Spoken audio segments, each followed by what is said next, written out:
instance, I don't want anyone to ever give up on getting business. Just because someone's shutting the door on you right now doesn't mean it's not going to open down the road. I have a client that got introduced to me that I had never heard of. I sat through a meeting with them, everything sounded promising, and then they kind of went silent. So little old me, I'm sitting there, I'm like typing emails, I'm like, hey, is there anything you need? No response. Hey, is there anything you need? A month later, no response. Hey, you want to just grab lunch? Took maybe 3 or 4 months for this person to respond to me. Finally, she goes, you know what, yeah, let's go have lunch. So we go, we sit down, we have lunch, four months after the initial meeting. We don't talk about business at all.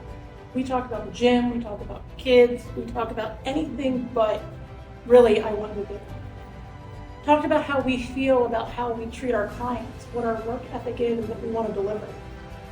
And she brings up, hey, our company doesn't really know what title is. Would you be willing to train us? Well, absolutely. You bring your whole back end and I will train your entire back end on what settlement is, what a title binder is. We set up an educational meeting for her and her entire staff, and there was like, what, 10? I think so. 10 people there. We went through a title commitment for them, explained what they need to look for, what they're doing. That has now yielded in 2 multi-million-dollar transactions. 8 months later. It took 8 months for them to actually give us a deal. But now they've already referred us to somebody outside of their network that has turned into transaction. So my point is, don't give up. Do the slow drip. Keep going, because it will happen, because they will see how important they are to you and what you're willing to offer. What was There was an agent in Campbell and I went up there, and this agent has since passed. But when I first started up there, I was new. And he'd come in every day. Morning. He'd walk by. Good talk, right? A couple days later, I'm like, morning, Dick.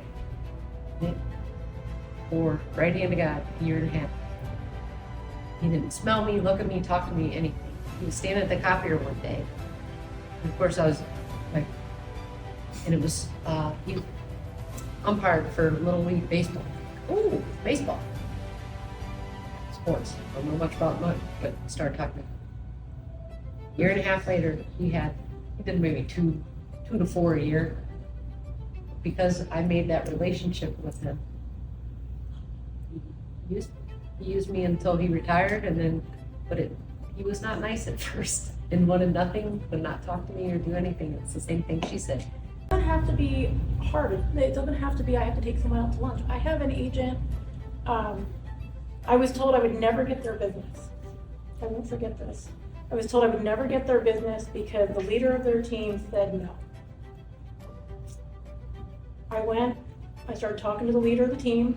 I have a personal relationship with him, so I will make that clear before I even go further. He liked Butterfingers. I put Butterfingers on his desk once a week. And he would come over and he would say, hey, give me a Butterfinger.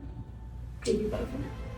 We get all of his business to the point that these people... Butterfinger, if it was that easy. I'm just saying, it doesn't have to be hard. It doesn't have to be complicated. It was a small piece of candy for a couple weeks that got him to give us his business. And now he won't go he won't even use any other closer in our company. He's like, this, it's you or no one. But it was a small piece of candy. What does a bag of Butterfingers cost? $5? Maybe $10 now, inflation. Right. But if you can figure out what that interest somebody has is, and you keep doing it over and over, it will yield results. So don't give up.